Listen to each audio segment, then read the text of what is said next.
Je viens de passer 7 jours dans un monastère bouddhiste dans le nord de la Thaïlande. Pas de téléphone, pas de conversation et pas de distraction. Juste des journées entières rythmées par les méditations et le silence. Donc c'était vraiment un face-à-face permanent avec moi-même. Dans cette vidéo, je vais vous expliquer concrètement comment se passe une journée dans un monastère. Et surtout ce que j'ai ressenti, comment je l'ai vécu, comment je l'ai subi des fois, et ce que ça m'a apporté vraiment dans sa globalité. Le monastère s'appelait Wat Pa Tham Wa, donc je vous l'écrirai juste ici. Et en gros, il est situé dans le nord-ouest de la Thaïlande, c'est dans des montagnes à la frontière de la Birmanie. Donc c'est un lieu qui est vraiment ouvert à tous, t'as pas besoin d'être bouddhiste pour aller là-bas, tu y vas juste et tu repars beaucoup plus calme. C'est un lieu qui est vraiment gratuit et les repas et les hébergements sont offerts. En fait, en arrivant sur place, on a le choix, on n'est pas obligé de rester dans le silence, on peut garder notre téléphone, en fait on peut parler avec les gens. Moi j'avais choisi l'option de le faire le plus intense possible pour vraiment être face à moi-même. Donc ce que j'avais fait tout simplement, c'est qu'il y a des petits badges silencieux, donc silent.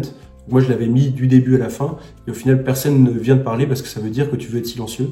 Et après, c'est propre à toi-même de laisser ton téléphone dans ton sac dès le début de ta retraite méditative et de pas y toucher. Au moins, tu es vraiment coupé de tout dans le silence et tu peux juste profiter des méditations, du silence, des livres et tout simplement de l'ennui, en fait, profiter de l'ennui. Donc maintenant, je voulais vous présenter à quoi ressemble une journée type. Une journée type, c'était à 5 heures, on se réveillait et on méditait pendant 1 heure tout seul dans la chambre, dans le noir. Donc là, c'était vraiment la partie qui était en option. Moi, concrètement, des fois, j'étais un petit peu fatigué, donc je me levais un petit peu plus tard, sur les coups de 5h30. À 5h30, on avait l'offrande de riz aux moines. Vu que c'est les moines qui nous accueillent dans leur monastère, en gros, on doit faire une offrande pour les remercier à chaque repas. Après, à 7h, on commençait le petit déjeuner, après une petite explication sur le bouddhisme, une petite méditation faite par le moine qui était le moine principal, donc l'enseignant. À 7h, on a le petit déjeuner végétarien, à savoir que dans le bouddhisme, il faut être végétarien parce qu'il ne faut pas faire de mal à n'importe quel être vivant. Donc pas de mal aux animaux, donc par conséquent, végétarien. Ensuite, à 8h, on avait les premiers enseignements bouddhistes et une méditation guidée. Donc après, je vous expliquerai plus concrètement comment se passait une méditation. À 10h30, on avait les offrandes alimentaires. Donc là, c'était la même chose, mais pour le repas du midi, même si c'était à 10h30. On mangeait que dans la matinée, donc très tôt le matin, et après à 10h30, parce que les moines font le jeûne. Donc en gros, il faut manger que dans la matinée.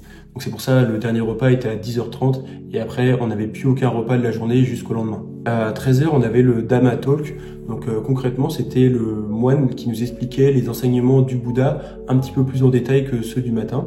Et ensuite on avait encore une méditation que je vous détaillerai un petit peu plus tard.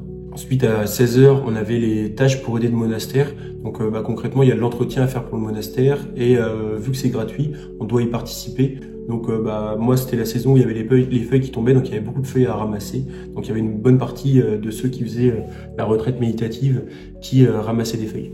Ensuite à 18h on avait les chants bouddhistes en thaïlandais. Donc là moi c'était la partie que j'aimais le moins parce que pendant 1 heure il fallait être assis à réciter des chants bouddhistes en thaïlandais.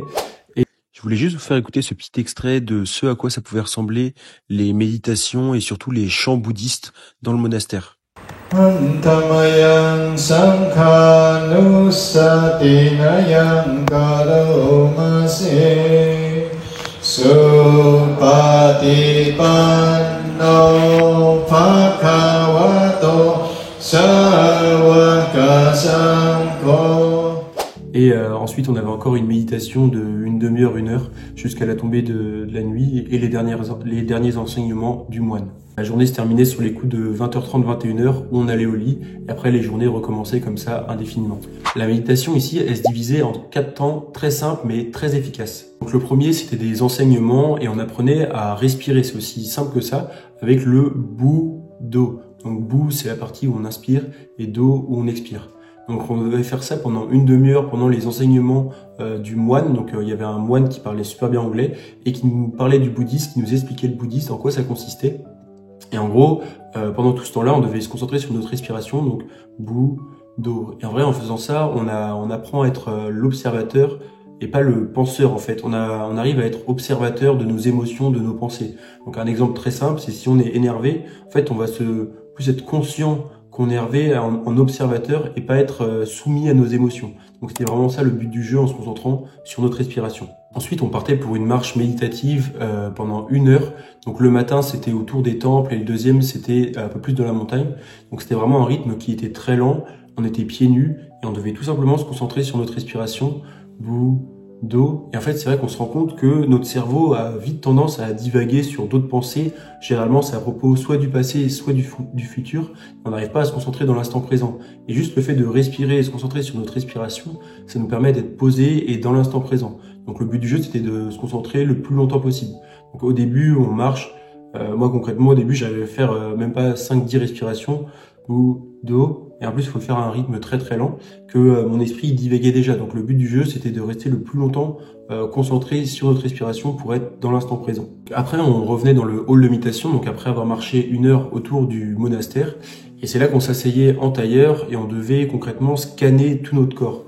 Donc on fermait les yeux et on devait se concentrer gentiment sur notre nez, donc mettre toute notre concentration sur notre nez, sur notre bouche, notre menton, notre cou. Et on faisait ça avec toutes les parties du corps, mais en prenant vraiment notre temps. Et en fait, on se rend compte que on ressent quasiment jamais notre corps. Les seuls moments où on le ressent vraiment, ça peut être par exemple pendant le gainage, pendant un effort. Là, on va ressentir les abdominaux, mais en gros, on n'est jamais conscient de notre corps à l'instant présent. Donc le but du jeu, c'était de tout scanner et après d'être vraiment conscient, d'arriver à ressentir notre corps.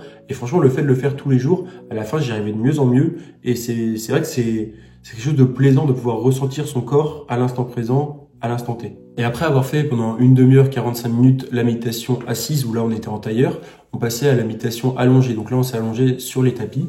Et le but du jeu, c'était de se concentrer toujours sur notre respiration, mais essayer de pas respirer avec les poumons, mais avec le ventre. Parce qu'en vrai, généralement, quand on a des problèmes, on va avoir plus une boule au ventre. Et en fait, le fait de pouvoir respirer tranquillement et décaler la respiration, non pas sur les poumons, mais par le ventre, en fait, ça va faire qu'on va s'apaiser tranquillement et on va réussir à être plus en paix avec tous nos problèmes. On va réussir à diminuer et à réaliser que, bon, en fait, si on prend dans 10 ans, en fait, le problème n'existera sûrement plus. Donc c'est pour ça qu'il faut réussir à se concentrer sur la respiration, être beaucoup plus calme. En vrai, je trouve que c'est une bonne manière de pouvoir solutionner des problèmes, notamment quand on est énervé, triste ou autre, qu'on a une boule au ventre. Là, le fait de pouvoir se concentrer sur notre respiration allongée, ça aide vraiment à solutionner les problèmes. Pendant ces 7 jours de méditation, j'avais un journal, donc j'essayais de le tenir. Donc je suis pas un expert, c'est quelque chose que j'ai l'habitude de faire, mais je voulais pouvoir noter ce que j'avais ressenti pendant ces 7 jours de méditation, ce que je venais chercher et comment j'avançais. Donc je voulais vous en lire quelques petits passages. Donc le jour 1, j'avais l'impression d'avoir tout vu, tout vécu, et pourtant ici, je me sens vide. Je suis venu chercher du sens dans la banalité, réapprendre à ressentir. Jour 2.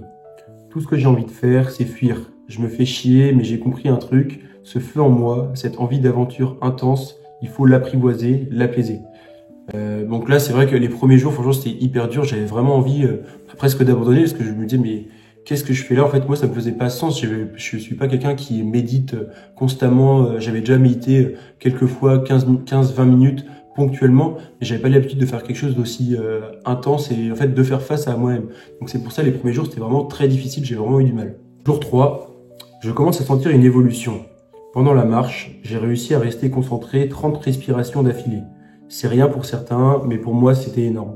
Donc là je commençais à voir le progrès en fait de m'apaiser grâce aux respirations. Et jour 5, donc là moi c'est vraiment le jour 5, j'ai eu vraiment un petit déclic quand même. Jour 5. Le vrai problème, c'est que je compare tout au passé, à mes souvenirs. Et c'est pour ça que je trouve tout fade. J'ai compris, il faut vivre dans le moment présent, ici et maintenant. Donc j'aime bien prendre cet exemple parce que pour moi il est vraiment parlant. C'est l'exemple de la cascade. Donc j'ai eu la chance d'aller en Australie pendant 1 an avant. Et j'avais vu plein de cascades qui étaient vraiment magnifiques, géantes, avec un bleu. Tout était parfait, juste magnifique. Et des fois j'arrivais sur d'autres spots et je me disais, bah mince, je comprends pas, la waterfall elle est bien, mais voilà, j'étais même pas impressionné, même pas content d'être arrivé à la waterfall en fait, parce que je me disais bah j'en ai vu d'autres qui étaient mieux avant. Et c'était ça le problème, c'est que je vivais dans le passé Donc je me disais, putain, bah, s'il y en a une mieux avant, celle-là, elle est pas terrible et j'arrivais pas à l'apprécier à sa juste valeur. Donc c'est pour ça la solution, c'est vraiment assez simple, mais c'est juste vivre dans l'instant présent à chaque moment. Et en fait, je me rends compte sur plein de problématiques, ça solutionne quasiment tout. Donc vraiment, ce que j'ai retenu de ce séjour de méditation, c'est vraiment tout simplement de vivre dans l'instant présent. Donc maintenant, je voulais vous donner quelques petits conseils pour si vous voulez faire cette retraite méditative. Donc moi, je répète, je l'avais fait à Wat Pa Tham What. Donc c'était un monastère qui était dans le nord-ouest de la Thaïlande. Donc il était accessible en bus directement depuis Pai ou depuis Chiang Mai. Donc ce qu'il faut savoir, c'est que la retraite méditative, elle est complètement gratuite. À la fin, c'est sur donation. Donc si vous avez les moyens de le faire, c'est bien de le faire parce que le monastère vit grâce à ça. Il n'y a pas besoin de faire de réservation. Vous pouvez tout simplement aller sur place et demander à commencer la méditation. Et vous allez pouvoir commencer directement. Ce qu'il faut savoir également, c'est que la chambre est fournie et tous les repas sont fournis, donc tout est gratuit, même si c'est plutôt sommaire et les repas sont végétariens. Ce qui est cool, c'est que tout est gratuit, tu vas pouvoir avoir les enseignements du moine bouddhiste, à savoir que tout est en anglais bien sûr, parce que il y a plein de gens de l'étranger, donc il y a des Thaïs et il y a des étrangers aussi, et du coup les moines pour que ça puisse parler à tout le monde, ils parlent anglais. Donc si vous voulez le faire, c'est quand même bien d'avoir des bases assez solides en anglais. Et généralement les sessions ça dure entre 3 et 10 jours. Donc eux il faut comme une salve pour expliquer tout ce qu'ils peuvent expliquer sur le bouddhisme en 10 jours. Et donc c'est pour ça l'idéal c'est de rester 10 jours. Après si vous voulez rester une journée, 2 journées, 3 journées ou même plus que 10 jours, c'est aussi possible de le faire. Donc après mes petits conseils perso, moi ce que je vous conseille c'est vraiment de prendre un livre pour pouvoir en savoir un petit peu plus sur le bouddhisme. Parce que tous les livres là-bas ils sont en anglais, il y en a pas en français.